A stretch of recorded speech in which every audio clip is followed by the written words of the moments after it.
What is up, everybody? It's JT Sports. I'm at you guys with another episode of the JT Sports Podcast. On this episode of the JT Sports Podcast, we're going to continue to preview the week one matchups in the NFL this week. We're going to be previewing the Cleveland Browns taking on the Baltimore Ravens, the Las Vegas Raiders facing the Carolina Panthers on the road in Carolina, the Seattle Seahawks taking on the Atlanta Falcons, the Chargers taking on Joe Burrow and the Cincinnati Bengals, and the game of the week, the Tampa Bay Buccaneers taking on the New Orleans Saints on the road in New Orleans. So make sure that if you guys haven't already, that you guys go ahead and give this podcast a 5-star review. Doesn't matter if you're listening to this on Apple or Spotify. Go ahead, give this podcast a 5-star review. Make sure that you guys share with your friends, family, acquaintances, your co-workers. Also, make sure to go ahead and follow me on social media. My Instagram and Twitter is both JT_Sports. And if you haven't already, go ahead and subscribe to my YouTube channel, which is JT Sports on YouTube. So the Cleveland Browns are going on the road to face the Baltimore Ravens. And the last time these two teams played in the two games that they played last season, they split the season series. The Browns won the first game when Nick Chubb went absolutely crazy on the Ravens defense, and the Ravens got the better of the Cleveland Browns in the second matchup. And what I'm looking for out of the Cleveland Browns, I want to see, are they going to be able to have more success stopping the run this year than what they had last season when it came to facing the Baltimore Ravens? Because when you look at this Browns team, something that really concerns me is his linebacker position. Now, the linebacker position was already a big concern heading into training camp. Now it's an even bigger concern now going into week one against the Ravens because they lost their best linebacker in Mack Wilson. They already lost Joe Schubert in free agency. So linebacker is a really big hole. And Mack Wilson is supposed to return in a couple of weeks, but he's not going to be able to play in this game. So linebacker is a big concern and a big question mark for the Browns going into this game. And I think that that's something that the Baltimore Ravens are going to be able to exploit because anytime that you have a team that's so good at running the football like the Ravens, you got to be able to have not only a solid defensive line, but you also got to have a good group of linebackers as well. And when you look at Baltimore, they already had the best rushing attack in the NFL last season. Now they have an even better rushing attack going into this season because not only do you have to worry about Lamar Jackson's ability to run the football, but you also got to worry about Mark Ingram, and you also got to worry about J.K. Dobbins as well. So, I mean, you're facing a Ravens rushing attack that pretty much is a better running team than what they were last season. So, if you're Cleveland, you're going to have your hands full trying to stop this run game because if you want to beat the Baltimore Ravens, it all starts with your ability to stop this rushing attack of the Baltimore Ravens. Now, one positive that the Browns have on defense is the fact that Myles Garrett will be playing in this game. Myles Garrett didn't play in the last matchup that the Cleveland Browns ended up losing to the Ravens. So with him coming back, I think that's going to help the Cleveland Browns' ability to stop this Ravens offense because Myles Garrett was on his way to becoming Defensive Player of the Year last year before he ended up getting suspended for knocking Mason Rudolph upside the head with the helmet. So Myles Garrett coming back is going to have a big impact on this Ravens offense in terms of what they're going to be able to do because Myles Garrett, when you have a player who's just so good and so dominant, you kind of have to game plan to find ways to kind of avoid him. So if you're the Ravens, how are you going to game plan for Myles Garrett? Because you're obviously not going to be able to stop him. The only way the Ravens can possibly be able to, limit the impact that Myles Garrett has in this game is just not running towards his side. So for the Ravens on offense, which one of these wide receivers are going to be able to step up? So aside from Marquise Hollywood-Brown, you got Miles Boykin, you got Devin Duvernay. So you got a lot of young, unproven wide receivers on this roster. You're going to be facing a cornerback tandem for the Cleveland Browns that I think should be pretty good this year. We already know what Denzel Ward is able to do when he's able to stay fully healthy. Now, Greedy Williams on the other side, he had a pretty up and down rookie season. His rookie season was pretty underwhelming for the most part. So what is he going to be able to do in this game? Also, the safety position for the Cleveland Browns. Now, the Cleveland Browns have a good group of safeties in my opinion. Nothing phenomenal, but I think it's pretty solid. So, I mean, I want to see what this Ravens offense is going to do against this Cleveland Browns secondary in this game. Now, when we talk about the Browns offense, how much of the offense are the Cleveland Browns going to have down packed and mastered and learned going into this game? Because when you have a new coaching staff and you're implementing a new system with this offseason, this has been a pretty weird offseason. So it's one thing to, learn and study the playbook and watch film, but it's another thing to go on the field and actually execute the plays. And we look at the Cleveland Browns, they've only had like 3 to 4 weeks to go on the field and learn the offense and go and execute the play. So I want to see how much of this offense that the Cleveland Browns are actually going to have down packed heading into week 1 against the Baltimore Ravens. Now you look at this wide receiving core for the Cleveland Browns, and you look at the secondary for the Baltimore Ravens. So you got Jarvis Landry and Odell Beckham, which probably is the best wide receiver duo in the NFL, versus Marlon Humphrey and Marcus Peters, who were rightfully in their own right one of the best cornerback tandems in the NFL last season. So which position is going to come on top? Are the cornerbacks for Baltimore Ravens going to be able to come on top in this game? Or are the Cleveland Browns wide receivers with Jarvis Landry and Odell Beckham going to come on top? Another interesting wrinkle in this offense is how heavily the Cleveland Browns are going to rely on the running game, because you got Kareem Hunt and you got Nick Chubb this year. So you got 2 good halfbacks. You also have a tight end position that's also really good as well, with David Njoku and Austin Hooper there. So for the Cleveland Browns, their identity is pretty much going to be running the football as well. And for the Cleveland Browns, the big reason why they were able to beat the Ravens last year was because they were able to run the football. They had a lot of success with Nick Chubb in that game. And the reason why they lost that game and the last game that they played against the Ravens last year was because they weren't able to run the football. So if Cleveland wants to be able to win this game, they got to be able to run the football. Now, Baker Mayfield is coming off a sophomore slump, so he's looking to have something to prove. But Baker Mayfield is at his best when he's able to, throw the ball and play action situations. So this Browns offense with Kevin Stefanski really isn't nothing really innovative. It's really just running the football, playing mouth football. So you look at this Ravens defensive line. This Ravens defensive line was already pretty good last year. Now it's even better with the addition of Calais Campbell, who not only is really good getting after the quarterback, but he's one of the best run defenders in the NFL. So for the Cleveland Browns, if they can't get this run game going, then that's going to kind of put them at a disadvantage, because then they're going to have to throw the football to win, which they are more than capable of winning this game throwing the football. But it's just that when you have a guy like Kevin Stefanski, his identity is running the football. So anytime you got a team like the Cleveland Browns that has to play against their strength, which is, running the football, if they can't have a lot of success running the football, then you're going to kind of play into Baltimore's hands playing against that really good secondary. So, Cleveland, if they do have to win this game throwing the football, they do have the talent to do that.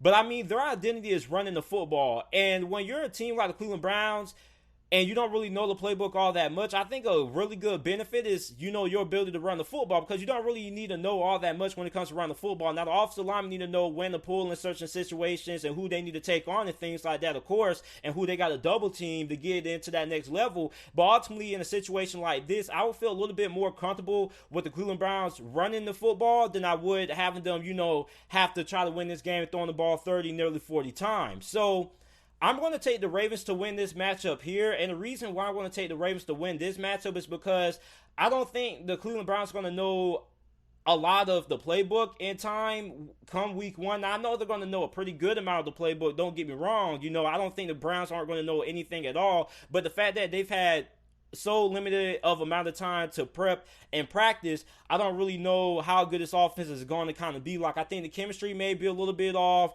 The play calling may be a little bit off, because, if you're Kevin Stefanski and you're the offensive coordinator, you're calling plays for the Browns, you got to be able to call plays that the players actually know.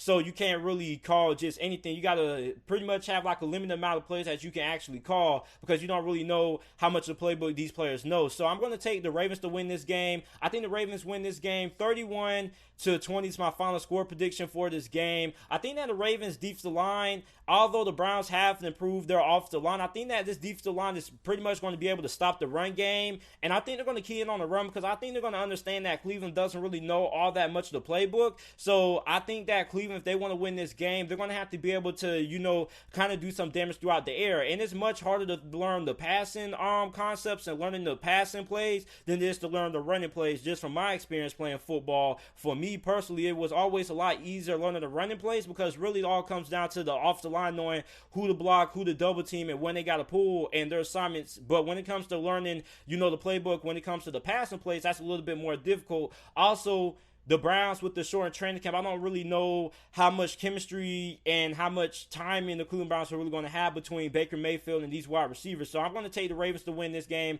I think they win this game 31-20. The Las Vegas Raiders are going to be traveling on the road to face the Carolina Panthers.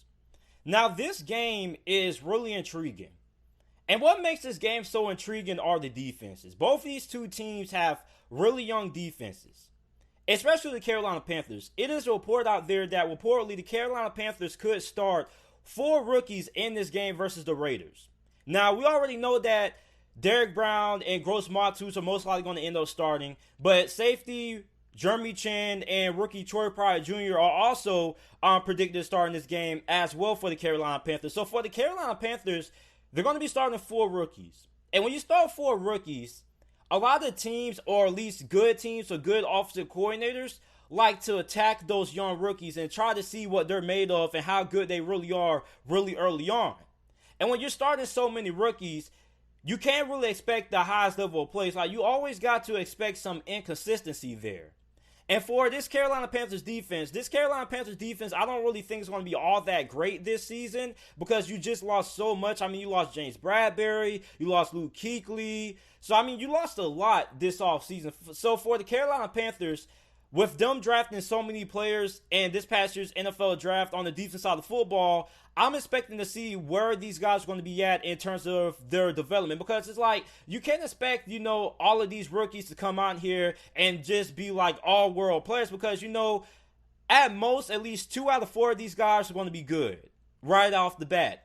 And the other 2, they might struggle a little bit. So when you start rookies for the Carolina Panthers case on defense, you can't expect all 4 of these guys to come out and, just play at an all-pro or Pro Bowl caliber level. Like, you got to expect some little bit of some inconsistent play here and there. Now, I really like Jeremy Chin a lot because Jeremy Chin has a lot of versatility there. I also like Derek Brown as well. So, I mean, the Carolina Panthers are going to be starting 4 rookies potentially in this game. That's the rumor that's going around. And for the Las Vegas Raiders, they don't really have like a lot of rookies starting in this game, but they have a lot of second-year guys that's going to be playing this game. Now, Max Crosby will play in this game. He has just came off of the COVID-19 injury reserve list or whatever it's called a couple of weeks ago, so he's going to be ready to go. A couple of Raiders fans have some questions there that they were asking me: is Max Crosby going to play in this game? Max Crosby will play in this game. So you also got Max Crosby, who had 10 sacks last season as a rookie. You also got Cleveland Farrell, who wasn't that bad neither as a rookie as well. You got Malik Collins, you got Jonathan Hankins. So the Las Vegas Raiders defensive line is pretty good up front, and they're really good when it comes to stopping the run. They had a pretty good run defense last year, if I'm not mistaken. Now, the cornerback position is really interesting because you got Trayvon Mullen, who was a rookie last season. He was pretty much their best corner that they had last year. David Arnett, I am expecting David Arnett to play in this game. Don't really know if he's going to start or not, but I do figure that we will see a little bit of David Arnett there, the rookie out of The Ohio State University.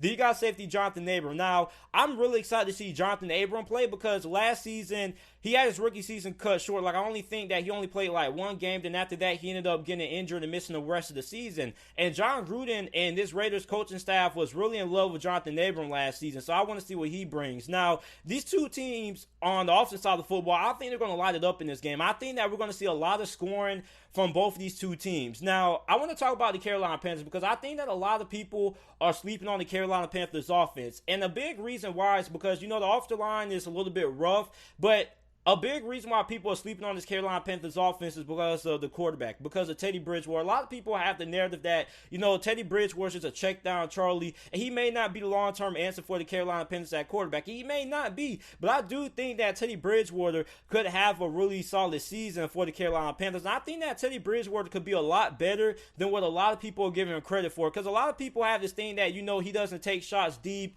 and things like that. But when you look at this offense, and with Joe Brady being the offensive coordinator, this was the guy who was the guru behind this LSU offense last season when they went to the national championship with Joe Burrow.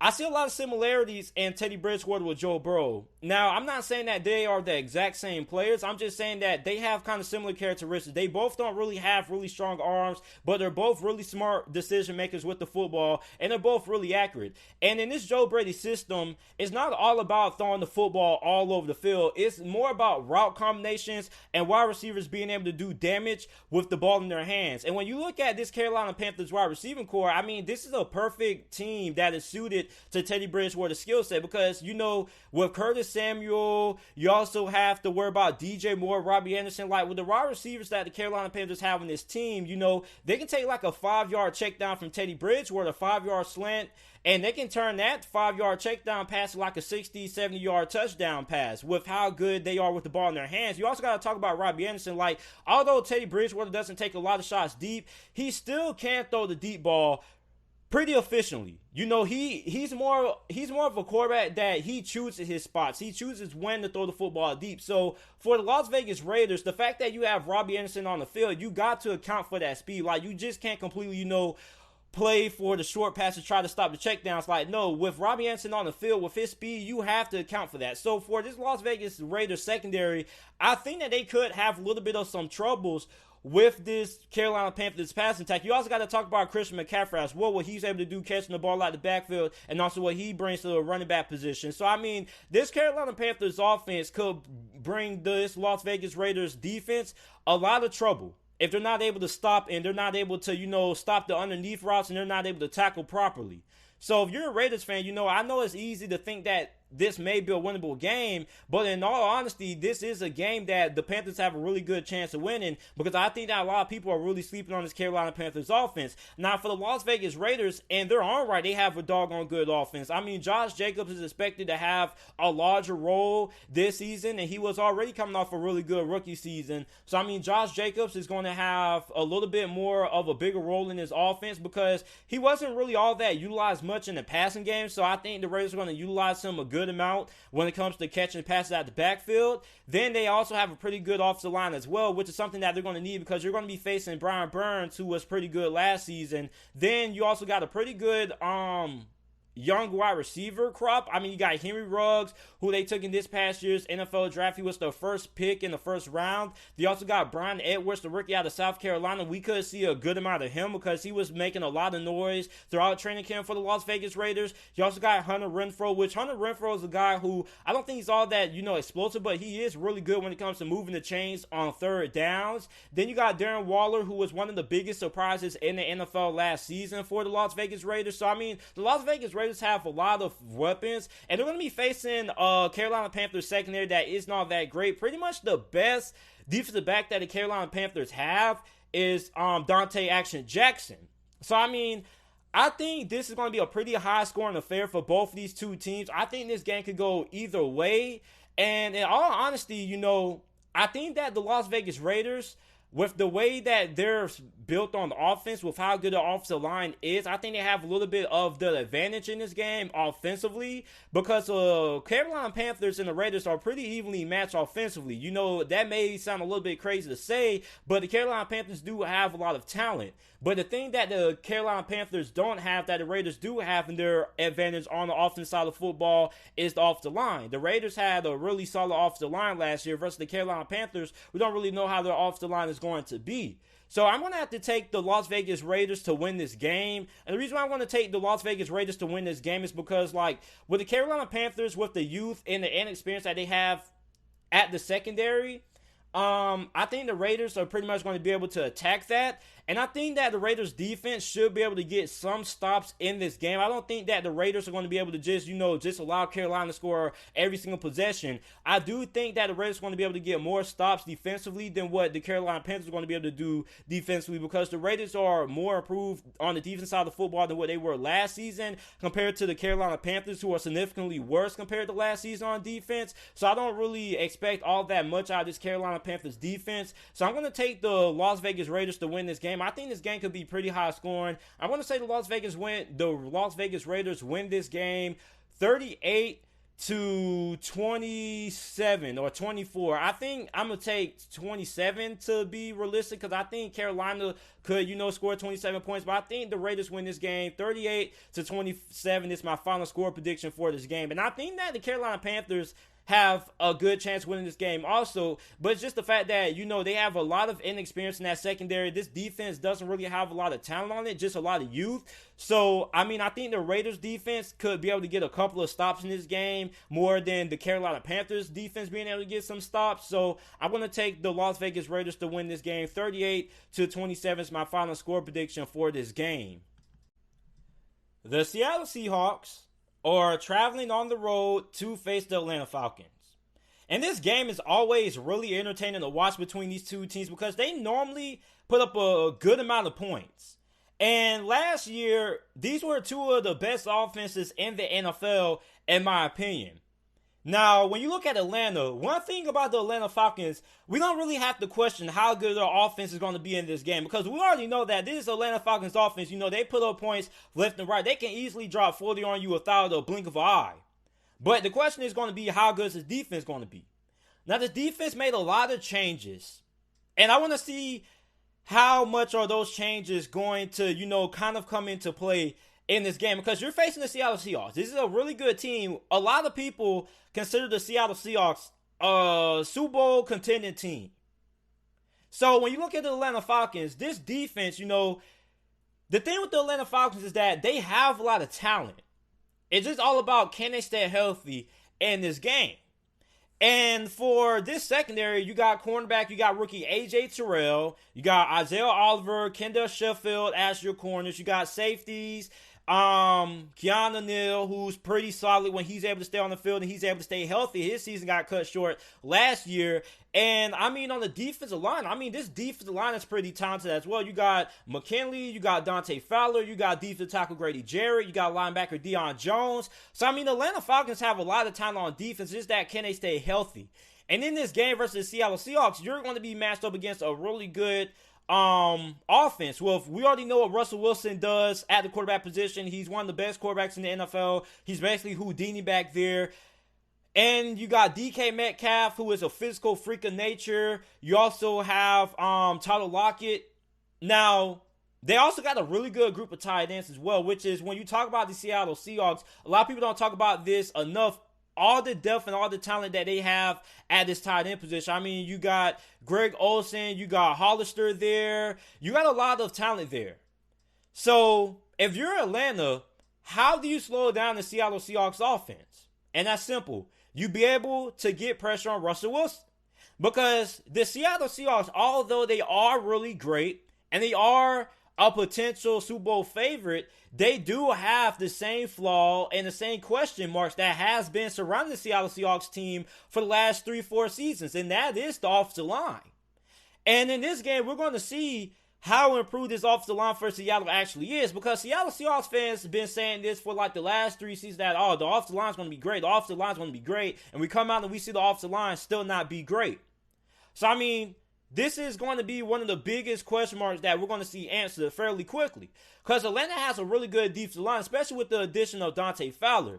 So Seattle, we're going to see just how good this offensive line really is. We want to see if Seattle Seahawks fans are actually true in their statements about this offensive line being good, or we're just going to see if Seattle fans are just overhyping this offensive line like they do all offseason, which, that's expected because every fan believes that their team's a Super Bowl contender, and every fan has a lot of confidence in their team. So we're going to see just how good this offensive line for Seattle is as well. And also, Atlanta's offensive line kind of had some issues last year. I feel like Atlanta's offensive line was like, if they were able to stay healthy, they would have been a little bit better. So their offensive line has a lot of talent. Like, they have like an offensive line full of nothing but like first round picks, I believe. So they got a lot of talent there on the offensive line. It's just the fact, like, can they just get the chemistry down pat? Can they stay healthy? Can they put it all together? And you're looking at Atlanta Falcons offensive line that's facing a defensive line for Seattle that isn't good. Like, that's another concern that I have for Seattle. Like, they're not really good in the trenches.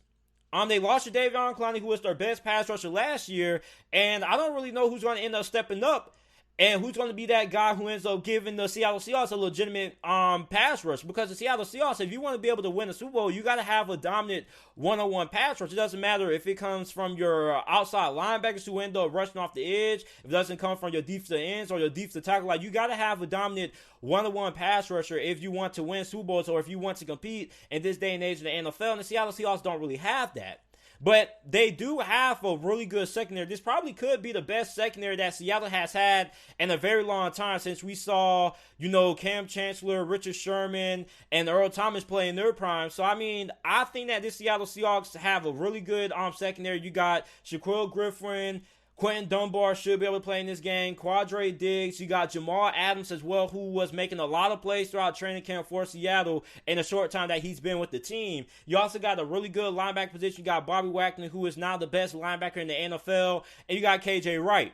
So, hopefully the secondary is able to be really good, because if the Seattle Seahawks have a really good secondary, that's going to help out this defensive line a lot, because if you got a secondary that's able to, cover the wide receivers all day long, that's going to give the defensive line, these pass rushers for Seattle, a little bit more time to get pressure on the quarterback. Because let's face it, if Seattle wants to win this game, they're going to have to get pressure on Matt Ryan, because as we saw last season, if you give Matt Ryan all day to throw, this Atlanta Falcons offense is going to absolutely obliterate you. I mean, this is probably one of the more talented offenses that they have ever put on the field in a very long time. And I mean, the biggest addition to this Falcons offense, I already know they got Calvin Ridley, you got Julio Jones there, but a big addition is Todd Gurley. Todd Gurley, if he's able to stay healthy, he's going to give the Falcons a really good run game. He's going to give the Falcons one of the best running games that they've ever had in a very long time, since Michael Turner, when Michael Turner was playing in his prime. That's how good I feel Todd Gurley can be if he's able to stay healthy. And Todd Gurley brings a different dynamic to his offense, because he's also really good catching the ball out of the backfield as well. So, I mean, if Todd Gurley can stay healthy the whole entire season, he just brings a different dynamic to his offense for the Atlanta Falcons. And one thing about the Atlanta Falcons offense is that at points, they tend to get too one-dimensional, and they can rely too much on the pass. And I mean, they are like a pass-first team, I believe. But I believe with Todd Gurley, if they want to win this game, I think they have to be pretty balanced if they want to be able to win this game. I think they got to have a perfect blend of being able to run the football with Todd Gurley and also being able to throw the football as well, because this is a really good secondary that Seattle has.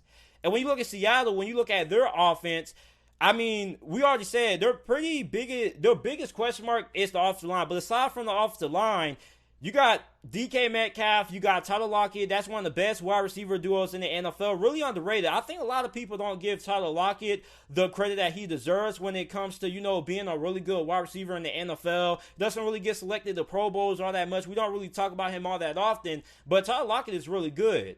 And you look at this Atlanta Falcons secondary, this secondary is pretty shaky, because you're going to be starting AJ Terrell, who is pretty much, we're supposed to believe that he is their best cornerback that they have on the roster. You got Isaiah Oliver and Kendall Sheffield. Those guys are going to be stepping in as well. And it's pretty shaky because you lost Desmond Trufant, who was their best cornerback last year, who now plays for the Detroit Lions. He signed the Lions in free agency. So, I mean, I think that this Atlanta Falcons secondary is going to be tested in this game. Now, can they get pressure on Russell Wilson? That remains to be decided. So, I'm going to take the... this is really tough, man. I don't really know who I want to choose to win this game. I'm going to go out on a limb. I'm going to say that Atlanta goes ahead and they win this game in an upset. And I know that may upset a lot of Seattle Seahawks fans, but this game could go either way. But I like Atlanta in this game because I think that they're going to be able to get pressure on Russell Wilson. And I think that this offensive line we're really going to see how good this offensive line is. And I don't really think this offensive line is going to do all that well against Atlanta in this game. And I think that Atlanta, I just like what they have on the defense side of the football. Like, everybody's fully healthy week one. And I think that this Seattle Seahawks defense can neutralize the Seattle Seahawks offense, or this Atlanta Falcons defense, can neutralize this Seattle Seahawks offense. So, I mean, this is a game that is really, tough to decide. This game can go either way, but I'm going to take Atlanta to win this game in an upset. I think Atlanta wins this game 24-20. So you guys let me know who you guys have win this game down in the comment section down below. And I know this is a really tough game to predict, but I just think that Atlanta could come out and they can pull off the upset week one against the Seattle Seahawks. The Los Angeles Chargers are going on the road to face the Cincinnati Bengals in the first game of the Joe Burrow era in Cincy. And this is a really intriguing game. I think this is one of the more underrated games that's going to be on this weekend, because you got to look at it like this. Joe Burrow is making his rookie debut against the Los Angeles Chargers. And Los Angeles Chargers have one of the best secondaries in the NFL. Despite the fact that they did lose Derwin James, they still have a doggone good secondary. I mean, they are absolutely loaded at cornerback. I mean, you got Chris Harris Jr., who they brought in from free agency from the Denver Broncos. You got Casey Hayward. You got Desmond King. You got safeties Rayshawn Jenkins and Nazir Adderley. So, I mean, this secondary for the Los Angeles Chargers, although Derwin James is not going to be playing this game, he's pretty much out for the season, 6 to 8 months. this is still a really good defense. On top of that, you got Joey Bosa and Melvin Ingram, who are one of the best pass rushing duos in the NFL. And you're looking at the Cincinnati Bengals, they got a really tough task ahead of them.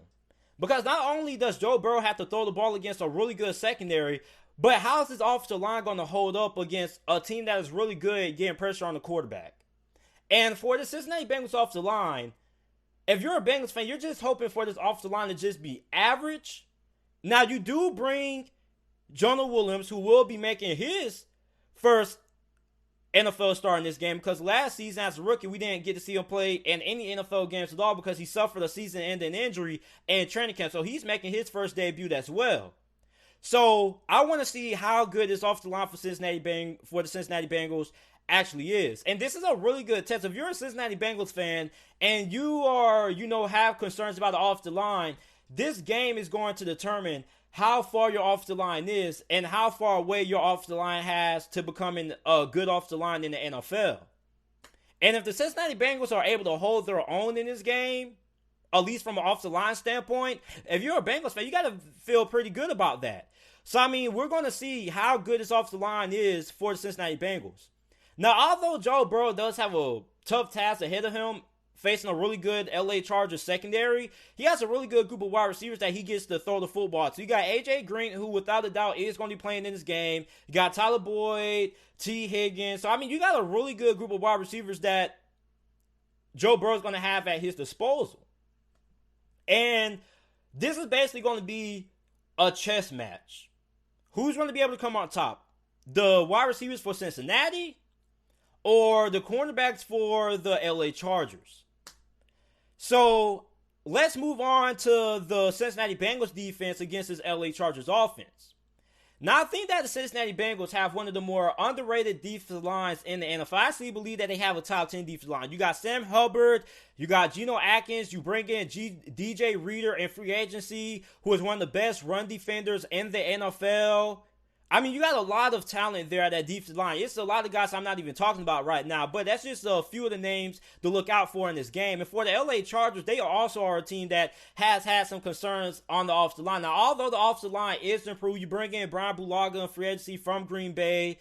I think this should be a more improved offensive line, but all in all, they still do have a little bit of holes on this offensive line as well that can be exploited with how good this defensive line for Cincinnati is. We also got to see how good is Mike Williams going to be in this game, because Mike Williams has like a shoulder injury that he's going to be working with and playing with in this game. So how effective is he going to be in this game? So for the Chargers, Tyrod Taylor is going to be the starting quarterback. Tyrod Taylor is a guy who doesn't lose you games, but he doesn't take a lot of shots deep. And a lot of Chargers fans keep saying that Tyrod Taylor got to learn from Phillip Rivers. He learned to be more aggressive. It doesn't really necessarily work like that. You just don't learn to be aggressive. Like Tyrod Taylor, his playing style has pretty much been, take what the defense gives you, don't take a lot of shots deep. So if that's how Tyrod Taylor has won games, he's not just going to completely change his play style around and just throw the football deep and things like that. Because Tyrod Taylor is a guy who, if you give him talent, he can win games for you. And he has a lot of time. You got Keenan Allen. You got Hunter Henry at the tight end position, who is one of the best tight ends in the NFL. You got Austin Eckler in the backfield. And I think that Austin Eckler could be in for a Christian McCaffrey kind of season because of what he's able to do, not only running the football, but what he brings in terms of the passing game. In certain situations, he could be the Chargers' third best option in the passing game in certain formations for the Chargers in this game.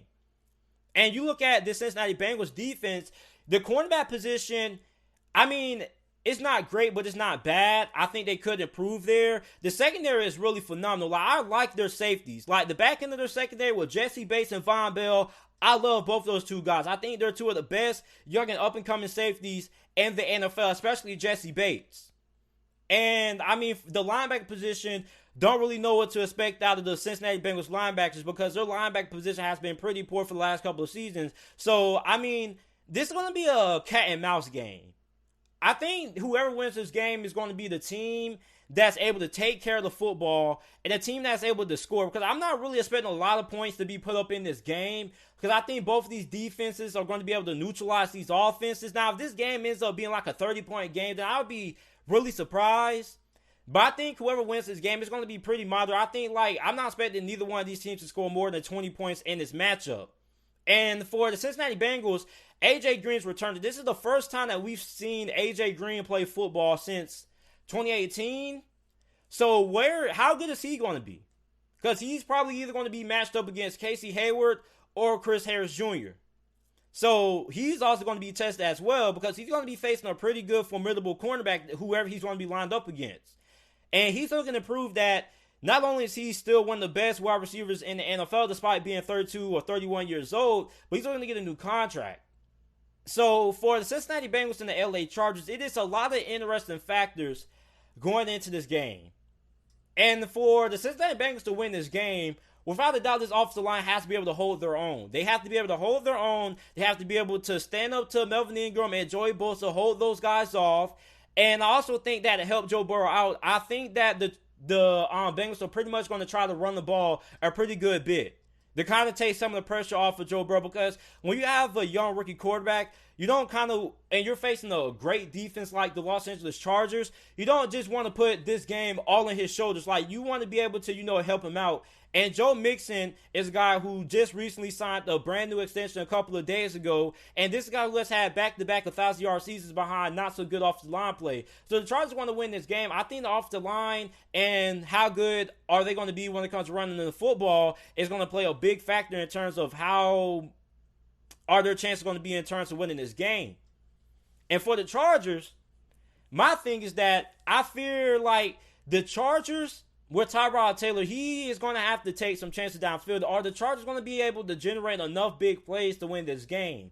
Because at the end of the day, the team who wins this game, in my opinion, is going to be the team who has, the more big plays. Which team is going to have that biggest pop play? That, it's like a 40-yard or 50-yard reception or something like that, or 40-yard, 50-yard run. So in terms of scoring, I think this game could be a little bit boring to watch, but interesting at the same time, because this is going to be like a chess match. So the team I want to take to win this game, I want to take the Los Angeles Chargers to win this game, simply for the fact that I think that the Chargers defense is going to be able to get the best of Joe Burrow in this offense because of how good this defensive line is for the Los Angeles Chargers and their ability to get pressure on the quarterback. And I mean, this is a really tough outing for any young quarterback. You're a rookie quarterback in Joe Burrow. I know you've been really good throughout training camp, but this is training camp.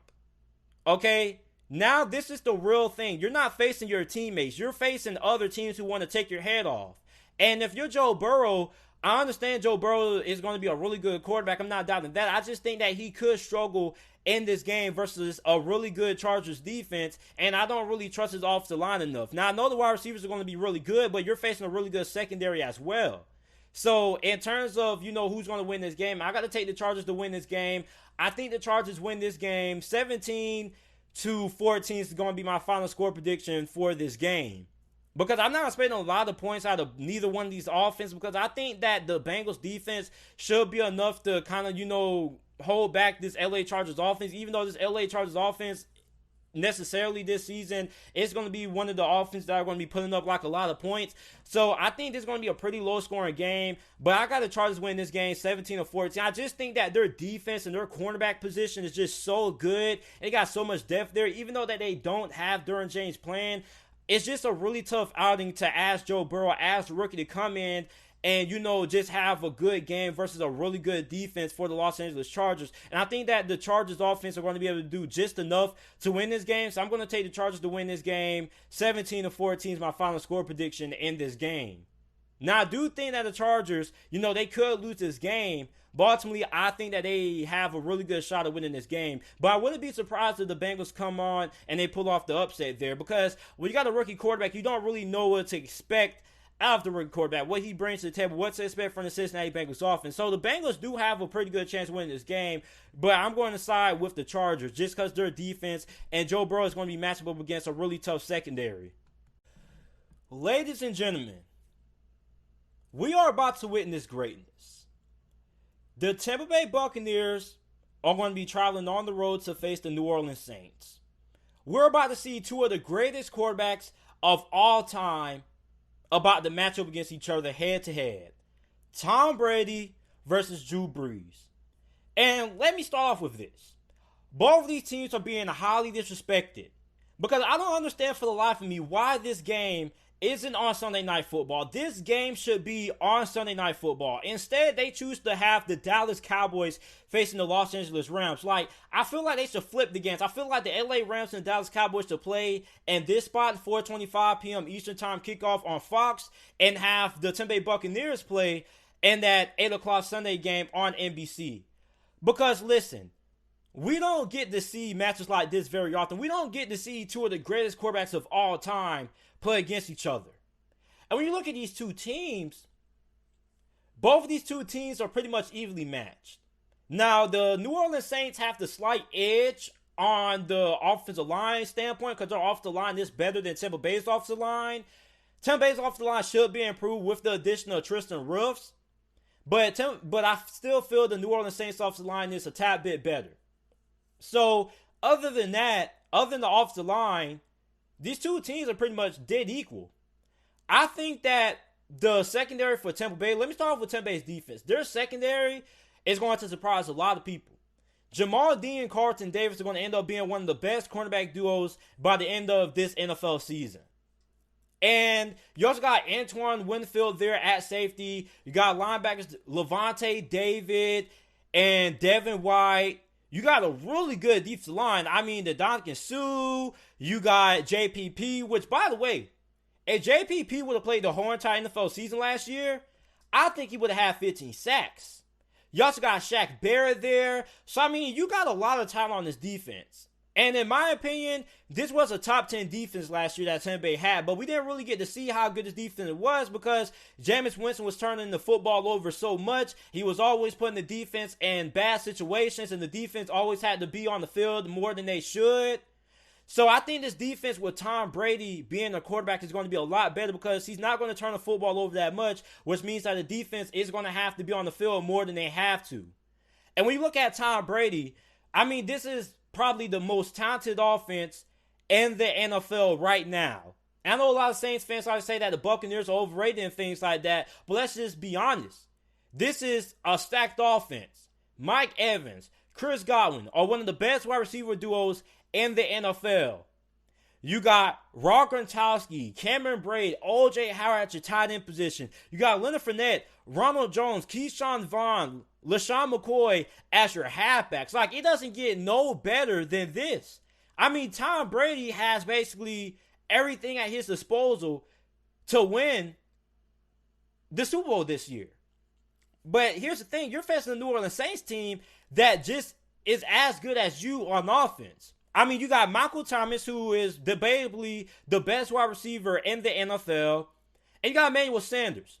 And the addition of Emmanuel Sanders hasn't really been talked about all that much. But I know Emmanuel Sanders is like 30-something years old. He's like in the near end of his career. But he still is a good number 2 option. And in all honesty, he was the 49ers' best wide receiver last year. And Emmanuel Sanders has been at number 2 wide receiver despite his age that the New Orleans Saints have been looking for the last couple of years. They've been looking for another good option to pair up with Michael Thomas on the opposite side of him. And you got that in Emmanuel Sanders. So, I mean, you also got Jared Cook as well. So, I mean, the New Orleans Saints have a lot of star power in their own right. You got Alvin Kamara. So, I mean, you got a lot of firepower on the offensive side of football between both of these two teams. And the New Orleans Saints defense is not too shabby also. Marshawn Lattimore, Marcus Williams, who a lot of people, you know, when you bring up Marcus Williams, all people bring up is that missed tackle against the Minnesota Vikings. But Marcus Williams is actually a pretty good player. You got Marcus Davenport, who I'm looking to see where he's at in his development. Is he going to end up becoming that elite pass rusher that the New Orleans Saints when they gave us so much to trade up for him in a couple of years ago in that NFL draft? I forgot what year it was. You also got Cameron Jordan, still one of the best pass rushers in the NFL. It is a lot of firepower in this game.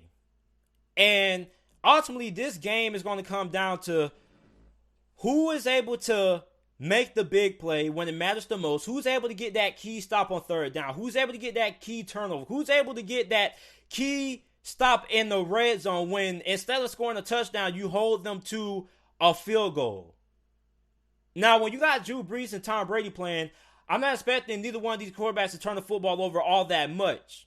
So I'm not expecting a lot of turnovers in this game. But what I am expecting is to see which defense is going to be able to come up on top. The defense, I know the name of the game is going to be the offense. Everybody's going to be interested in seeing Tom Brady and Drew Brees play against each other. But aside from that, aside from the media buildup around this game, the team that has the best defense in this game is going to be the team that wins. Because I want to see who can get off the field on third down, who can get stops in the red zone, who can get that marquee sack, who can get pressure on the quarterback. And that's going to be, the biggest factors in determining who wins this game. Because this is the first matchup that these two teams are going to have this season because they played twice because they're in the same division. And also something that you got to keep up is that Tom Brady is learning a new system. With this short offseason, this short training camp, all he's really been able to do is throw the football to guys. Before training camp was beginning, he was getting the whole team, together, and they were throwing passes, trying to get the chemistry and timing down. And although, he has been fairly well performed in training camp, it's a difference between playing against our own teammates in training camp and playing against, a different team full speed week one. So how much of this offense is Tom Brady going to have picked up in this game? And it's the chemistry. It's the time going to be there. Those are the questions that you have to ask yourself about the Tampa Bay Buccaneers in this game. And for the New Orleans Saints, how much success are they going to have running the football? Because the Tampa Bay Buccaneers were the best run defense in the NFL last year. They allowed way less than 100 yards rushing. So, if you're the New Orleans Saints, you got to face a pretty good run defense and a pretty good defensive line overall. And I think that this team is going to be really good against the pass. I'm really high on Jamal Dean and Carlton Davis. I think both of those two guys are going to break out this year. You also got Antoine Winfield, who I think is going to be a finalist for Defensive Rookie of the Year. I think he can have a Derwin James-like impact. So, this is a really tough game to choose who is going to win this game. It is a lot of factors that goes into this game. And, Tom Brady and Drew Brees, we just got to take a moment to appreciate this. Because, we're not going to see this really often. Some of the best quarterbacks in the NFL, like Drew Brees, Aaron Rodgers, and Tom Brady, we won't see them anymore the next couple of seasons. So, we need to take a moment and enjoy the greatness when we see both of these two teams face up this season. Because it is highly speculated that this could be Drew Brees' last season. So I know before I get into my prediction, I'll tell you guys who's going to win this game. I just want to tell you guys to take a moment and appreciate this game. Get your family around, get some popcorn, get a couple of drinks around, order some pizza, order some wings, and just sit back and enjoy this game. Because this is a matchup that both these two teams play twice. We most likely won't see both of these two quarterbacks face off against. You don't really get to see two first ballot quarterbacks face off, especially week one in the NFL season. So the team that I'm taking to win this game, I'm going to have to go with the New Orleans Saints. And the reason why I got to take the New Orleans Saints to win this game is just that Tampa Bay, with the short offseason, you're bringing in Leonard Fournette, you're bringing in Tom Brady. How much of the playbook is Tom Brady going to have down packed? How much chemistry if he's going to have with his wide receivers? Because I know a lot of Buccaneers fans, and they're the fans are going to say, Tom Brady has been practicing with his wide receivers off the field as well. And that's good and all. But, it's a difference between the chemistry that you have, when you're throwing it to a wide receiver off the field and during practice and actually in the game. It's a different dynamic when you're throwing it to your wide receivers in practice and at full speed in the game. So, you got to have in-game chemistry as well. And will Tom Brady have that down packed? I don't really know. So, I'm going to take the New Orleans Saints to win this game. I think this could be a high-scoring game. I think that the Saints win this game 35-31. And that's going to be my final prediction. Because I think the New Orleans Saints defense is going to be able to get a key stop when it matters the most. And the fact that Tom Brady doesn't really have that timing down and chemistry with his wide receivers like that, as of right now, week one, I think it could be some plays or some overthrows that we see Tom Brady, kind of misfire due to not having that connection and chemistry down with his wide receivers. And I'm expecting a lot of mistimed throws and a lot of, throws that require chemistry, like the back shoulder throws and things like that. So I think that New Orleans wins this game. I do think that this game should be pretty high scoring, but I'm going to take New Orleans to win this game. 35-31 is my final score prediction for this game. So this is it for this episode of the JT Sports Podcast. Hope that you guys enjoyed. Make sure that you guys are listening to this on Apple and Spotify, that you guys go ahead and give this podcast a 5-star review. Make sure that you guys share with your friends, family, acquaintances, your co-workers. Also, make sure to follow me on my social media platforms. My Instagram and my Twitter is both JT_Sports. And make sure to subscribe to my YouTube channel, JT Sports on YouTube, if you haven't already. And thanks for watching or listening.